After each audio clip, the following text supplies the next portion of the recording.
রাশিয়ার প্রেসিডেন্ট বললেন মাই গটোভি, মানে আমরা প্রস্তুত। মাত্র 3টি শব্দ, কিন্তু ভূ রাজনীতির দুনিয়ায় এই বাক্যটায় নতুন আলোড়ন তুলেছে। রুশ প্রেসিডেন্ট ভ্লাদিমির পুতিনের সাম্প্রতিক এক ঘোষণা এখন ইউক্রেনের যুদ্ধের নতুন ধাপ, পশ্চিমা শক্তির অবস্থান এবং বৈশ্বিক নিরাপত্তা ব্যবস্থার ভবিষ্যৎ নিয়ে এক নতুন প্রশ্নের জন্ম দিয়েছে। Днем Великой Победы! Ура!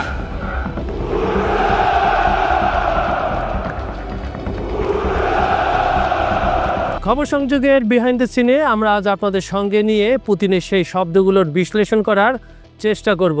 আশা করছি আমাদের সঙ্গেই থাকবেন।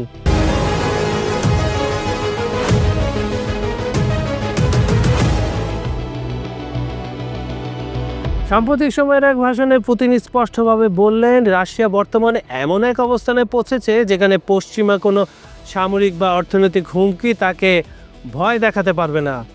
তিনি দাবি জানিয়ে বলেন, কৌশলগত দিক থেকে ইউক্রেন যুদ্ধে রুশ বাহিনী এখন পুরোপুরি নিয়ন্ত্রণ করছে। এই বক্তব্য এমন সময় এলো যখন ইউক্রেন যুদ্ধ রাশিয়ার সাম্প্রতিক মাসগুলোতে উল্লেখযোগ্য অগ্রগতির দাবি করা হচ্ছে। পুতিনের ভাষায় প্রায় 5000 বর্গমিটার এলাকা নিয়ন্ত্রণে এসেছে রুশ বাহিনীর হাতে। একই সঙ্গে যুক্তরাষ্ট্র ইউক্রেনকে নতুন ধরনের দীর্ঘপাল্লার টমাহক ক্ষেপণাস্ত্র সরবরাহের চিন্তা করছে, যা রাশিয়ার দৃষ্টিতে সরাসরি যুদ্ধ উস্কানি বলে ধরে নেওয়া হচ্ছে।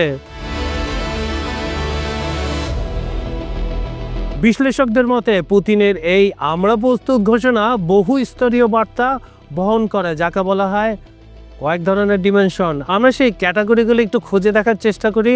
নাম্বার 1, সামরিক প্রস্তুতি। রাশিয়া স্পষ্টভাবে জানাতে চায় ইউক্রেন যুদ্ধে দীর্ঘমেয়াদী চালিয়ে যেতে তারা সক্ষম, এমনকি পশ্চিমা নিষেধাজ্ঞা ও সামরিক সহায়তার মাঝেও।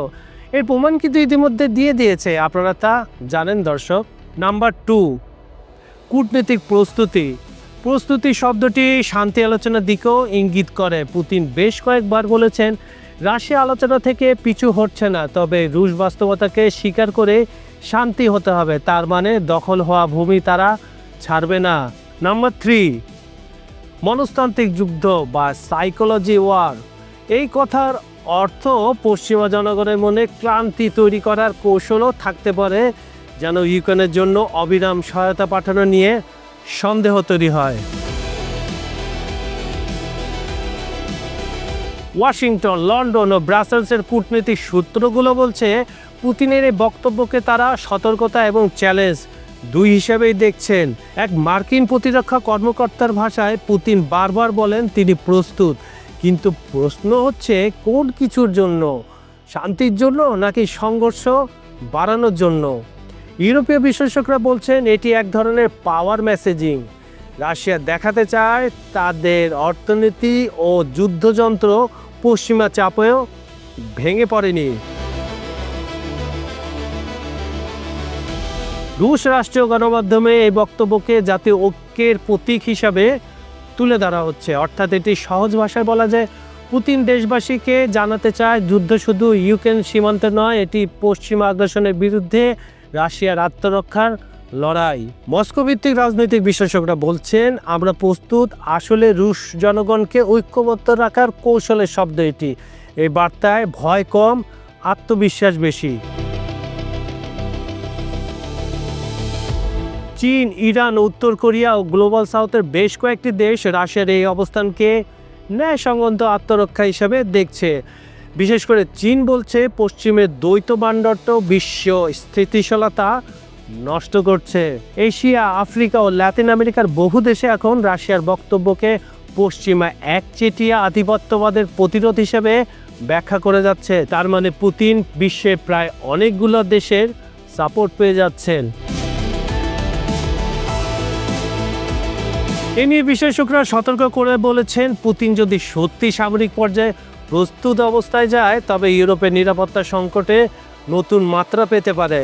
তবে তারা বক্তব্যের মধ্যে শান্তি আলোচনায়ও প্রস্তুত অংশটিও সমান গুরুত্বপূর্ণ, যা হয়তো ভবিষ্যতের এক সম্ভাব্য সমঝোতার ইঙ্গিত দিচ্ছে। পুতিনের আমরা প্রস্তুত এটি কোনো সাধারণ রাজনৈতিক মন্তব্য নয়, এটি কৌশলগত সংকেত।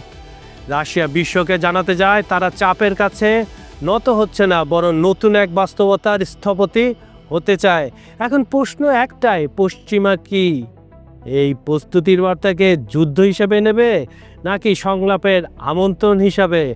সময় তা বলে দেবে।